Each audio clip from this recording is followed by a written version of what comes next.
과 연결되는 죄와 관련되어 있었고, 두 번째 오실 때는 이미 심판에서 면제된 사람, 구원받은 사람, 예수 믿는 사람들을 불러 모아가지고 데리고 영원한 생명의 나라로 가시기 위해서 두 번째 오시는 것입니다. 두 번째 오셔서 너 죄인이니까 안 돼, 뭐 이렇게 심판하시는 건 아닙니다. 그러면 우리가 일반적으로 생각하는 거하고는 조금 다르죠.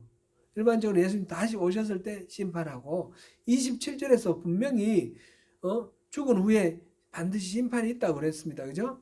그 말하고 지금 이 28절에서 하는 말하고는 어떤 관계가 있는가, 좀 우리가 의문이 좀 생길 수도 있습니다. 이거는 예수님이 두 번째 오실 때는 심판하러 오시는 것이 아니라 구원하러 오신다, 이 목적을 우리가 분명히 이해하면 되고요. 그 구원은 우리가 믿느냐 믿지 않느냐에 이미 심판이 갈렸습니다. 사랑하는 성도 여러분, 여러분 예수를 구세주로 믿으십니까? 아멘. 믿으시기 바랍니다. 우리 주님으로 믿습니까? 아멘. 믿으시기 바랍니다. 믿으시면 이미 구원받았습니다. 내가 나중에 심판받을 거 두려워할 필요가 없다는 겁니다. 여러분이 구원받았으면, 믿으시면 영접하는 자, 곧 그 이름을 믿는 자들에게는 하나님의 자녀가 되는 권세를 주셨다고 했습니다. 이미 우리는 자녀가 되었습니다. 그리고 사망에서 생명으로 옮겼다고 그랬습니다. 믿는 그 순간에 옮겼습니다. 그래서 예수님 다시 오실 때 굳이 심판할 필요가 없습니다. 그때는 구원받은 백성들이 그냥 불려 올라가면 되는 것입니다. 만약 죽었으면 부활해서 올라가고, 살았으면 산채로 올라가고, 그래서 하나님과 더불어서 영원한 생명을 누릴 수 있도록 예수님과 더불어서 그렇게 가는 것입니다. 믿음을 지키기가 참 쉽지 않은 그런 시대입니다. 왜 믿음을 지키기가 어렵습니까? 수많은 사람이 왜 배도하고 떠납니까? 이 하나님의 이 계획을 우리가 알지 못하고 예수님이 누구신지 정확히 알지 못하기 때문에 우리가 믿음이 왔다 갔다 하고, 그러면서 우리가 불안해하고 또는 떠나기도 하는 것입니다. 이 히브리서가 쓰여졌을 당시도 비슷했습니다. 그때 유대인들 중에 예수를 믿어서 이 기독교, 그리스도교, 크리스찬이 된 사람들 중에서 이제 로마 당국의 압력이 심해지고, 그 유대교 원래 자기 친지들, 유대교들로부터 예수가 구원자가 아니다, 다시 돌아오라, 그런 유혹이 많아졌습니다. 예수님은 금방 오신다 그랬는데 아직 언제 오시는지 잘 보이지 않고 불투명하고 예수님에 대해서 잘 모르니까, 그럴 때 수많은 사람들이 배도를 했습니다.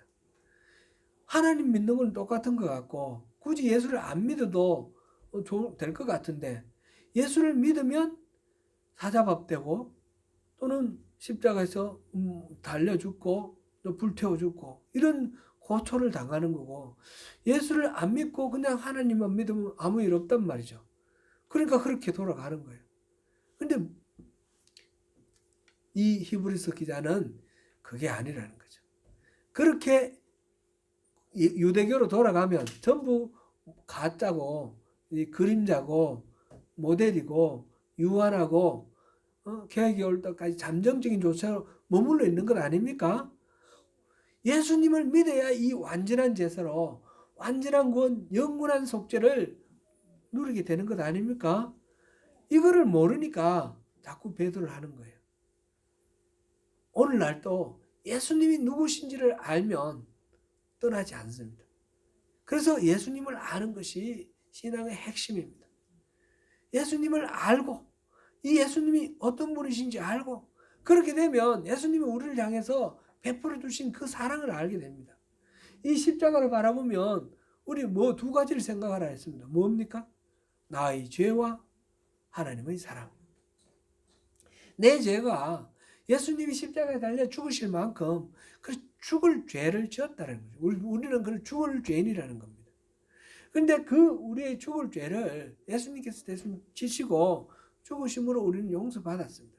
하나님의 사랑은 그렇게 무한하신 사랑이라는 겁니다. 이거를 알면, 이 십자가의 비밀을 알면 우리가 배도를 하지 않고 떠나지 않게 됩니다. 사랑하는 성도 여러분, 오늘 강림절인데 히브리서를 통해서 다시 한번 확인하는 것은 주님이 이렇게 완전한 대제사장으로서 완전한 제사를 이루고 그 하나님의 새 언약을 우리 마음속에, 우리 믿음이 흔들리지 않도록 우리 마음속에 성령으로 이렇게 새겨놓아 주시고, 그리고 하나님 보좌 우편에서 계속해서 이 언약이 실질적으로 효과를 이루도록 중보하시고 보증하시는 역할을 하고 계십니다.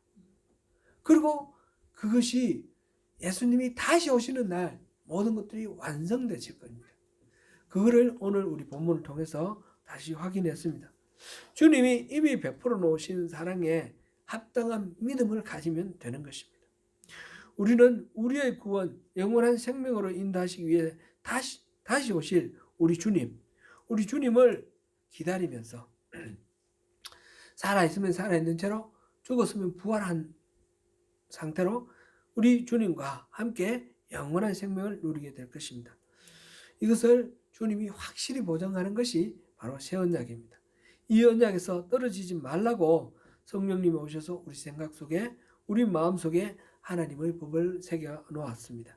내가 어떻게 사느냐에 따라서 내 행위와 내 행위의 선악에 따라서 나중에 심판받는 것이 아닙니다. 심판은 이미 내가 믿느냐 믿지 않느냐에 따라 판가름이 났습니다.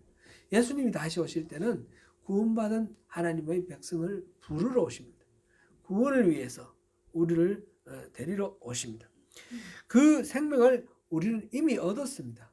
그러므로 우리 이 하나님의 이 약속을 받아들이시고 주님을 의지하시면서 매일매일 주님과 동행하시면서 주님을 경험하시는 그 삶 가운데서 주님이 주시는 하나님 나라의 이 신령한 복을 누리시는 저와 여러분이 되시기를 축원합니다. 기도하겠습니다.